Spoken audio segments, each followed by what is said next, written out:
The bracelet caught the afternoon sunlight as it slipped from between Eliza's fingers, landing with a soft thud on the leather passenger seat. 18-karat gold with a delicate diamond clasp, unmistakably expensive, unmistakably not hers. She had been reaching for the charger cord when her fingers had brushed against it, tucked nearly out of sight beneath the seat of her husband's Range Rover. For a moment, Eliza couldn't breathe. The car's interior suddenly felt airless, the scent of Nathan's cologne overwhelming. Her hands trembled as she picked up the bracelet again, its weight substantial despite its delicate appearance. For their anniversary last month, he'd given her a necklace from Tiffany's, but this wasn't Tiffany's. This was something more exclusive, more personal. Her thumb ran over an inscription inside the band. "Forever yours, N." Eliza closed her eyes, the cold metal warming against her palm. 7 years of marriage, and it had come to this, a moment of discovery in a luxury car on a Tuesday afternoon. She slipped the bracelet into her jacket pocket, gathered her composure, and headed back inside their Westlake estate. Nathan wouldn't be home for hours. She had time to decide how to break her own heart. When Eliza first met Nathan Mercer, she was 27, working as a paralegal at the law firm that handled his first startup's incorporation. He wasn't wealthy then, just ambitious, brilliant, and charmingly confident. Their courtship had been a whirlwind, his determination to win her over matching the intensity he brought to his business ventures. "I knew the moment I saw you," he'd told her on their wedding day. Some things you just know, she'd believed him then. 7 years and 3 homes later, Eliza sometimes wondered if what Nathan had actually known was that she would make the perfect accessory to his rising star. The supportive, elegant wife who managed their social calendar and charity commitments while he built his tech empire. Eliza placed the bracelet on their bedroom vanity and stared at it. Her reflection fractured across the 3 mirrors. At 34, she still turned heads. Her dark hair fell in gentle waves past her shoulders. Her fitness routine maintained the figure that had first caught Nathan's eye. And if there were fine lines beginning to form at the corners of her eyes, they were easily masked by the expensive skincare products that filled her bathroom cabinets. She picked up her phone, hesitated, then dialed. "Mira, it's me. Can you come over? Her voice cracked. "I just need you to come over." Mira Garcia had been Eliza's friend since college, before Nathan, before the money. She arrived 40 minutes later, letting herself in with the key Eliza had given her years ago, back when they still had impromptu movie nights and late-night confidences. "Jesus, Liz, what happened?" Mira asked, finding Eliza in the master bedroom, the bracelet now centered on the bed like evidence at a crime scene. "I found this in Nathan's car," Eliza said, her voice hollow. Hidden under the passenger seat, Mira picked up the bracelet, examining it. Her expression shifted from concern to something harder. "Have you confronted him yet?" "He's in meetings until 7. Eliza paced the length of the room. The bedroom suite was larger than the entire apartment she had shared with Mira after college. "I keep trying to find an explanation that isn't what I think it is." And I can't." Eliza stopped pacing. "Things have been different lately. He's been working late, taking calls in his study with the door closed. Last week, he went to San Francisco for 2 days, but when I called the hotel to have them add something to his room service order, they had no record of his stay." Mira set the bracelet down carefully. Men like Nathan, successful, wealthy men, they sometimes think the rules don't apply to them. "He's not like that," Eliza said automatically, the defense of her husband coming as naturally as breathing. But even as she said it, doubt crept in. The Nathan she married might not have been like that, but the Nathan who now moved through the world of tech billionaires and venture capitalists. She wasn't so sure. "Whatever you decide to do, I'm here," Mira said, squeezing her hand. "But Liz, prepare yourself for the worst." After Mira left, Eliza sat alone in their cavernous living room. The house, with its soaring ceilings and museum-quality art, had never felt like hers. It was a showpiece, carefully designed by the decorator Nathan had hired when they moved in 2 years ago. Sometimes she felt like part of the decor herself, beautiful, curated, Arranged just so. She heard the distinctive purr of Nathan's car in the driveway at 7:36 p.m. Taking a deep breath, she slipped the bracelet into her pocket and went to greet her husband. Nathan entered with his usual energy, shrugging off his bespoke suit jacket and loosening his tie. At 40, he was more attractive than when they'd met. Success had given him a confidence that radiated from his tall frame. His dark hair was now flecked with distinguished silver at the temples, and regular sessions with his personal trainer had refined his once lanky build. "Hey, beautiful," he said, kissing her cheek. "Sorry I'm late. The Series D negotiations are killing me." Eliza accepted the kiss, noting how it landed slightly off target, how his eyes were already moving past her to check his phone. "Nathan," she said, her voice steady despite the hammering of her heart. "We need to talk." Something in her tone made him look up, really see her for the first time in what felt like months. "What's wrong?" She pulled the bracelet from her pocket and held it out, watching his face intently. His expression shifted rapidly. Surprise, recognition, and then something else. Not guilt exactly, but wariness. He reached for the bracelet, but Eliza closed her hand around it. "I found this in your car today," she said, "under the passenger seat. Want to explain the inscription?" Nathan ran a hand through his hair, a gesture so familiar it made her heart ache. "Eliza, don't lie to me," she whispered. "Not after everything." He stared at her for a long moment, then nodded toward his study. "Let's sit down." The study was Nathan's domain: dark wood, leather-bound books, the scent of the expensive whiskey he kept in a crystal decanter. Eliza perched on the edge of a leather chair, still clutching the bracelet as Nathan closed the door. "It's not what you think," he said, pacing the room rather than sitting. "I'm not having an affair." "Then what is it?" Eliza demanded. "Because from where I'm sitting, there aren't many other explanations for a personalized gold bracelet hidden in your car." Nathan stopped pacing. For the first time in their marriage, he looked afraid.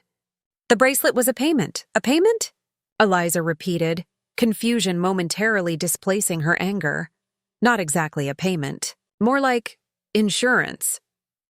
Nathan poured himself a generous measure of whiskey, not offering her any. "I've done some things, Eliza. Things I'm not proud of. Things that made us rich." The room seemed to tilt slightly. "What are you talking about?" Nathan took a long swallow of his drink. "Quantum Sphere's valuation didn't just happen because we're brilliant. The technology, it doesn't work the way we've told investors it does." "What?" The word came out barely audible.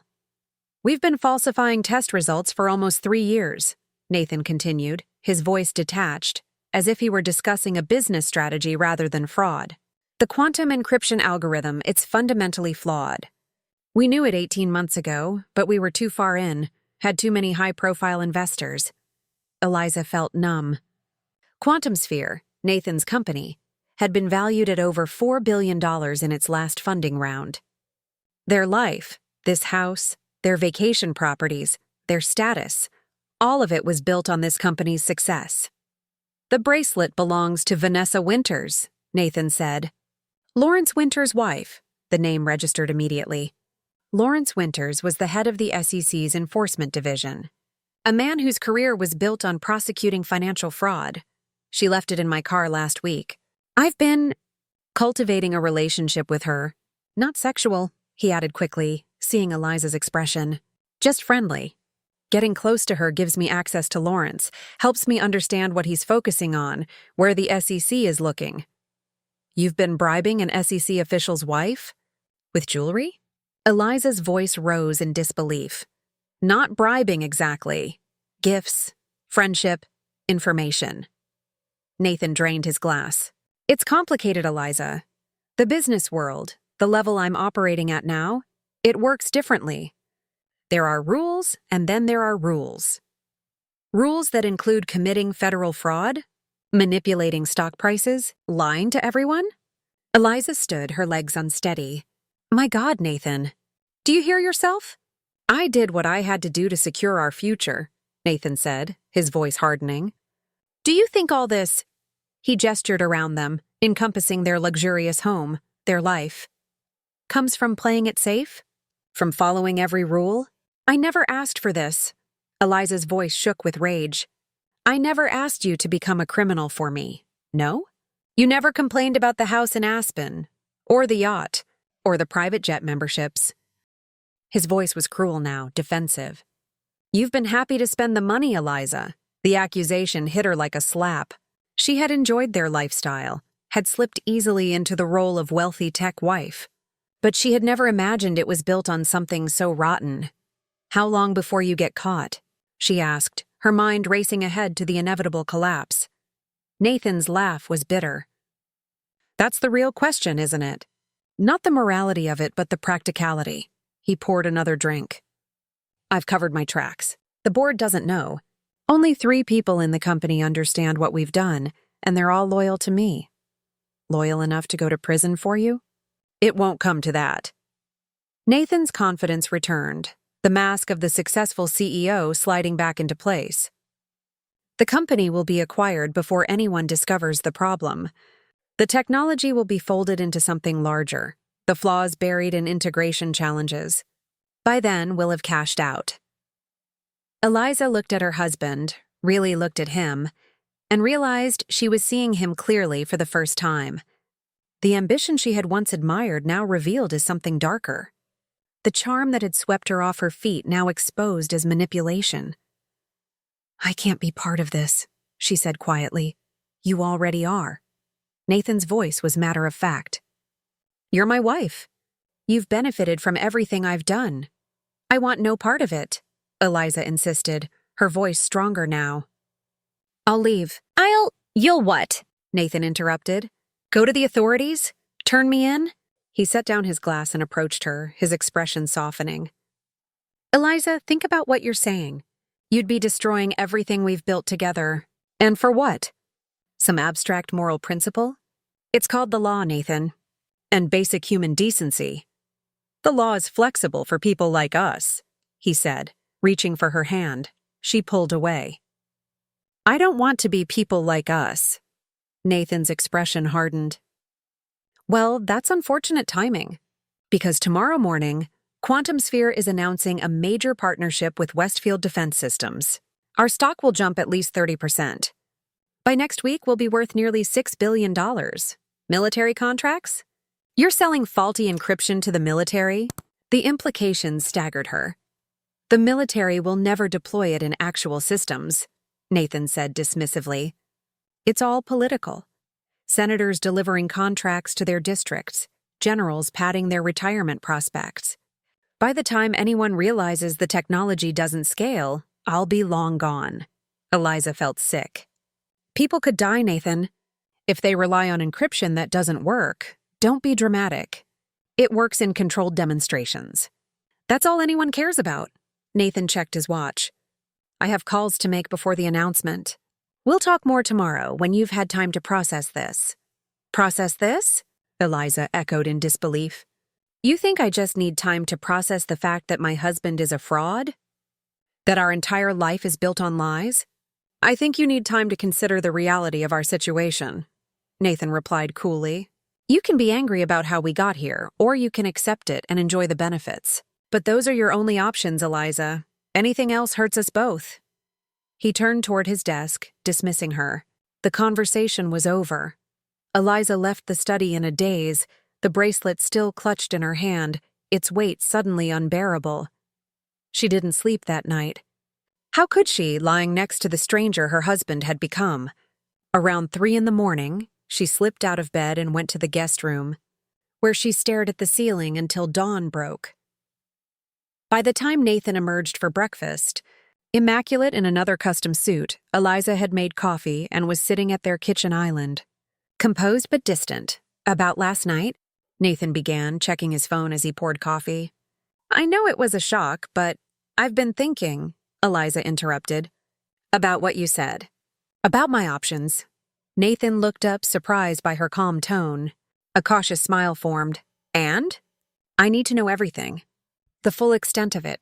No more surprises. Relief washed over his face. Of course, tonight we'll go through it all. I'll show you exactly how we're positioned, how the exit strategy works. You'll see. It's going to be fine. He kissed her cheek and headed for the door, already on the phone with someone about the morning's announcement. Just before leaving, he turned back. I knew you'd understand. That's why I married you, Eliza. You're smarter than most people give you credit for. The backhanded compliment lingered in the air after he left. Eliza sat perfectly still until she heard his car pull away. Then she picked up her own phone and made a call. Marcus, it's Eliza Mercer. I need to see you today. It's urgent. Marcus Chen had been Nathan's lawyer before he was Eliza's friend. He had handled their prenuptial agreement 7 years ago, explaining to Eliza in kind but firm terms why Nathan's assets needed protection. Over the years, he had become a confidant, one of the few people in their social circle who treated Eliza like more than an appendage to Nathan's success. His downtown office was understated compared to the flashy tech headquarters Nathan frequented. Marcus greeted her with a warm hug, concern evident in his eyes. You sounded upset on the phone, he said, leading her to a comfortable seating area rather than across his imposing desk. What's going on? Eliza took a deep breath. I need to know what happens to me legally if Nathan gets caught committing securities fraud. Marcus went very still. That's a specific question. I need a specific answer. Hypothetically speaking, Marcus said carefully, a spouse who had no knowledge of or participation in fraud would not generally face criminal charges. However, assets acquired during the marriage could be subject to seizure or clawback by authorities or investors. Even with our prenup? A prenuptial agreement doesn't protect against fraud, Eliza. Marcus leaned forward. What's really going on? Slowly, methodically, Eliza told him everything Nathan had revealed. The falsified test results, the corrupted data, the military contract, the bracelet for Vanessa Winters. With each detail, Marcus's expression grew more grave. When she finished, he was silent for a long moment. This is far worse than I imagined. What do I do, Marcus? Eliza asked, her composure finally cracking. If I stay silent, I'm complicit. If I turn him in, I destroy my own life too. Not necessarily, Marcus said, his legal mind already working. There are whistleblower protections. If you come forward voluntarily, before any investigation begins, Nathan would know it was me. The thought made her blood run cold. Yes, Marcus acknowledged. He would. He thinks I've agreed to stay quiet, to be part of it. And have you? Eliza looked down at her hands. She was still wearing her wedding ring, a 5-carat diamond that caught the light with every movement.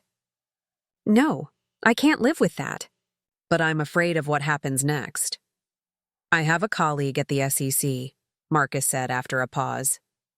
Someone I trust. We could arrange a confidential meeting. How soon? Today, if necessary, Eliza nodded.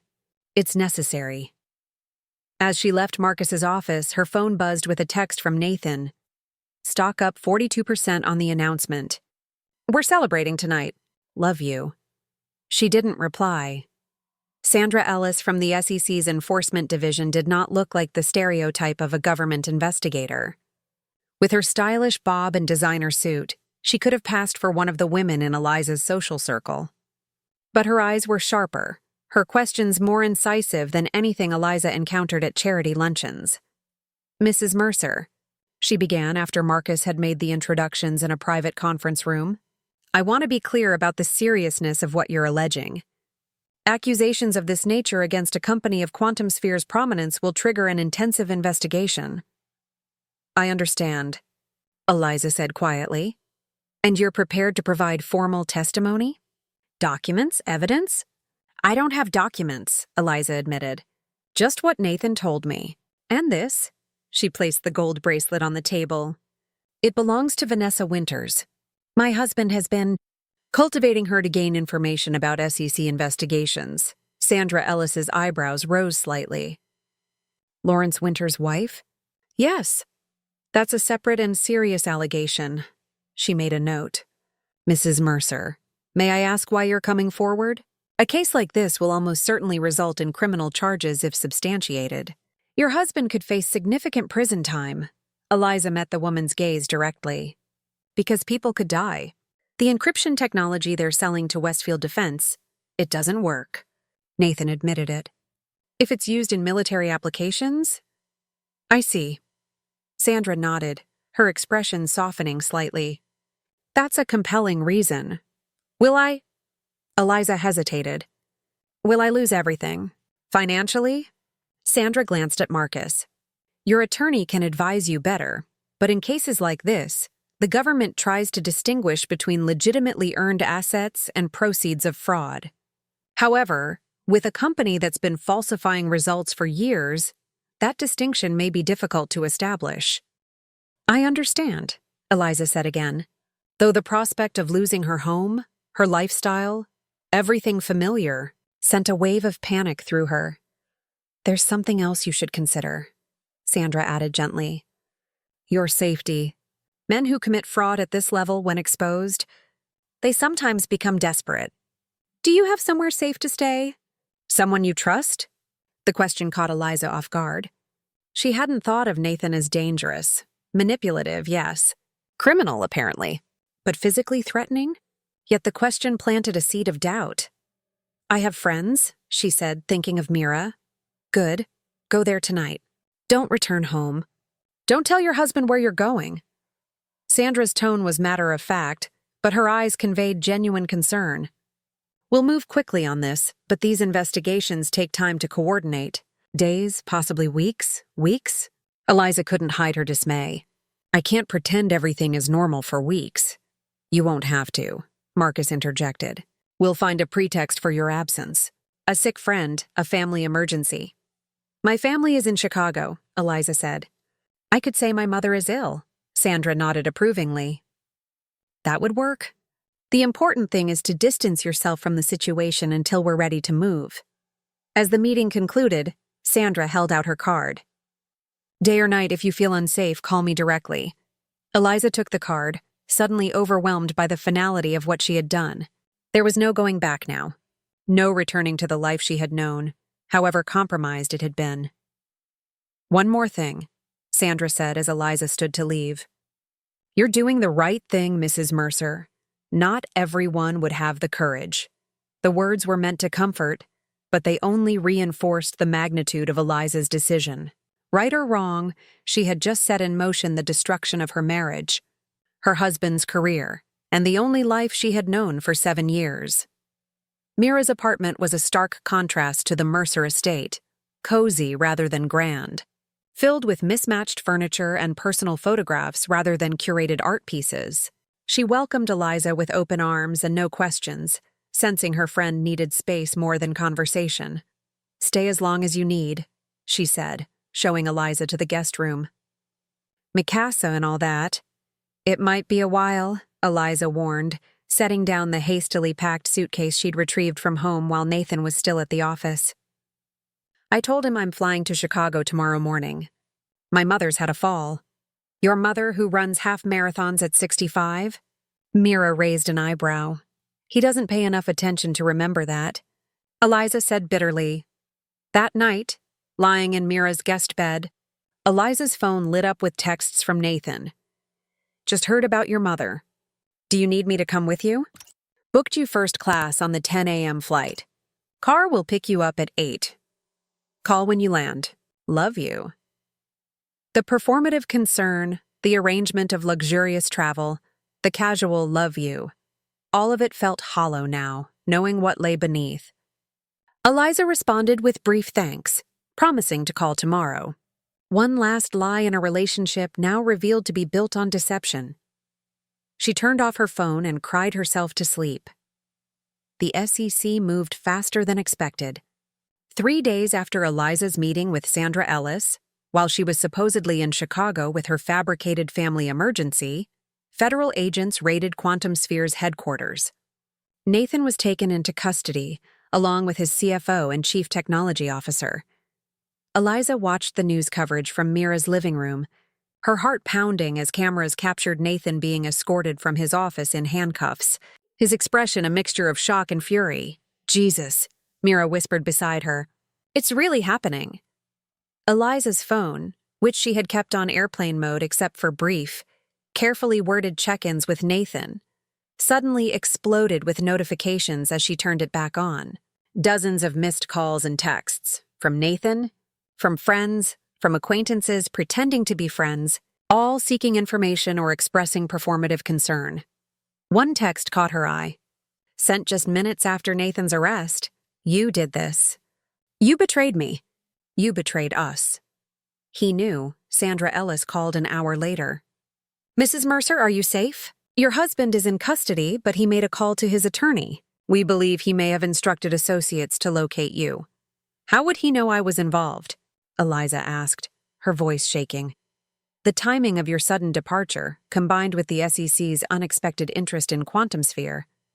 He's an intelligent man. He made the connection. What do I do now? Stay where you are. We're arranging formal protection. An agent will contact you within the hour with details. Protection. The word seemed surreal. She needed protection from the man she had shared her life with for 7 years. The next 2 weeks passed in a blur of legal meetings, formal statements, and security precautions. Nathan was denied bail, deemed a flight risk due to the offshore accounts the investigation had uncovered. Eliza filed for divorce, the paperwork expedited by Marcus given the unusual circumstances. The media frenzy was relentless. Tech titan toppled by fraud charges. Quantum Sphere CEO arrested in massive securities fraud. Mercer's millions. Inside the tech industry's biggest scam. Some outlets discovered Eliza's role. CEO's wife turned whistleblower. The woman who brought down Quantum Sphere. She avoided them all, sequestered in a nondescript hotel under SEC protection, emerging only for necessary legal proceedings. 17 days after Nathan's arrest, Sandra Ellis arrived at Eliza's hotel room with news. He wants to meet with you, she said without preamble. Nathan is offering a full confession, cooperation with authorities, names of other involved parties, but he wants to speak with you first. Why? Eliza asked, though she already knew. Nathan wanted to see her face to face, to understand why she had betrayed him, to make one last attempt at manipulation. That's up to him, Sandra replied. You're under no obligation to agree, but if his cooperation could expedite the case, it would be supervised. Safe? Completely. Federal Detention Center, guards present, separated by glass. He can't touch you. Eliza considered her options. Part of her wanted to refuse, to deny Nathan even this small request. But another part, the part that had loved him once, that still struggled to reconcile the man she married with the criminal he had become, needed closure. I'll do it, she said finally. But I have conditions of my own. The detention center smelled of industrial cleaner and desperation. Eliza was escorted through a series of security checkpoints, her footsteps echoing in the sterile corridors. The visiting area was stark, plastic chairs bolted to the floor, thick glass partitions, surveillance cameras in every corner. Nathan was brought in wearing an orange jumpsuit that hung loosely on his frame. He had lost weight, his face gaunt, the silver at his temples somehow more pronounced. For a moment, seeing him like this, Eliza felt a stab of pity. He sat across from her, separated by glass, and picked up the telephone receiver. She did the same.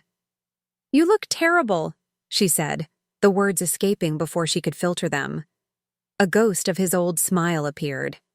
Prison chic isn't really my style. Then the smile faded. Why did you do it, Eliza? You know why? No, I don't. We had everything. I gave you everything. You gave me a life built on lies? Eliza replied, her voice steady despite the emotion swelling in her chest. You risked people's lives for money we didn't need. I built something from nothing, Nathan countered, leaning forward. I took risks, yes. I cut corners. But that's how innovation happens. The rules— Stop. Eliza interrupted, just stop. This isn't about innovation or rules or cutting corners. You committed fraud, Nathan. You bribed officials. You knowingly sold technology that could put soldiers at risk. I never intended— Your intentions don't matter. What you did matters. Eliza took a deep breath. I didn't come here to argue. I came to tell you that I've agreed to testify against you, fully and completely. In exchange, the prosecutor has offered you a deal. Nathan's expression shifted. What kind of deal? 15 years instead of 30. Restitution, of course, forfeiture of assets, but the possibility of eventual parole. He absorbed this information silently, calculating as always. And what do you get out of this arrangement? A clear conscience? Some of the money? I get nothing, Eliza said firmly. I've waived any claim to assets from the company. The house, the cars, the art, it all goes to restitution for the investors you defrauded. I leave with what I brought into the marriage. Nothing more. Disbelief crossed Nathan's face. You're walking away from millions. I'm walking away from fraud. And where will you go? What will you do? Back to being a paralegal? Back to your cramped apartment and budget vacations? He couldn't keep the disdain from his voice. Eliza smiled, really smiled, for the first time in weeks. I don't know yet. But whatever I do, it will be honest. It will be mine. Nathan studied her through the glass as if seeing a stranger. You've changed. No, Eliza corrected gently. I found myself again. She placed her palm against the glass, a gesture that was both farewell and boundary. Goodbye, Nathan. He didn't return the gesture, his hand tightening around the receiver instead. You know what the worst part is? I still love you, even now, even after what you've done to me. You don't love me? Eliza replied, her voice soft but certain. You love the idea of me. The perfect wife who would never question you, never challenge you. Who would look the other way while you did whatever you wanted? She stood up. Take the deal, Nathan. It's more than you deserve, but it's the best you're going to get. As she turned to leave, his voice came through the receiver one last time, desperate now. Eliza, wait. Please. There are accounts you don't know about. Money hidden where the government will never find it. Enough for both of us. We could still... She set down the receiver, cutting off his words. As the guard led her toward the exit, she didn't look back. 6 months later. The cafe in downtown Chicago was bustling with morning commuters. Eliza sat near the window, a stack of textbooks beside her laptop. At 35, she was older than most of her classmates in the accelerated law program, but that didn't bother her. Experience had its own value. Her phone buzzed with a text from Mira. Saw this and thought of you. You okay? Attached was a news headline. Former tech CEO Nathan Mercer sentenced to 18 years in fraud case. Eliza typed back. I'm okay, studying for midterms. Call you tonight. She set the phone down and returned to her constitutional law notes. The case of her husband, ex-husband now, the divorce finalized 3 months ago, had eventually settled between the prosecution's offer and the maximum sentence. Nathan had provided evidence against others in the tech industry, revealing a web of deception that extended far beyond quantum sphere. The scandal had made headlines for weeks, then faded as newer controversies emerged. Eliza had given one brief statement to the press, declined all interview requests, and retreated to her hometown to rebuild her life away from the spotlight. The gold bracelet that had started it all was now evidence in a separate case against Lawrence Winters, whose wife's expensive tastes had apparently been subsidized by more than just her husband's government salary. Eliza sometimes thought about that moment in the car, when her fingers had first touched the cool metal under the seat, how a single discovery had unraveled everything she thought she knew about her life, her marriage, her future. It had been devastating, liberating, necessary. Her new apartment was small, her budget tight. She worked part-time at a legal aid clinic while attending law school, her schedule grueling but purposeful. The wealthy friends from her life with Nathan had disappeared, but Mira remained steadfast, visiting monthly and calling almost daily. A barista set a fresh coffee on her table. Refill on the house, the young woman said with a smile. You look like you're working hard. Thank you, Eliza replied, genuinely touched by the small kindness. As she sipped the coffee and returned to her studies, Eliza reflected on the weight she had carried during those last months with Nathan. Not just the weight of the gold bracelet in her pocket, but the heavier burden of complicity, of turning a blind eye to the truth she had sensed but refused to see. That weight was gone now. In its place was something both lighter and stronger, a life rebuilt on her own terms, with clear eyes and clean hands. It wasn't perfect or easy or glamorous, but it was honest. It was hers, and that made all the difference. And that wraps up today's story. Now we want to hear from you. Where are you watching from? Drop your city or country in the comments, and let's see how far these stories reach. If this story moved you or gave you chills, give it a like, share, and subscribe for more powerful stories. One last thing, rate the story from 1 to 10 in the comments. Your feedback helps us bring you even better ones next time. Thanks for watching. We appreciate you being part of this storytelling journey.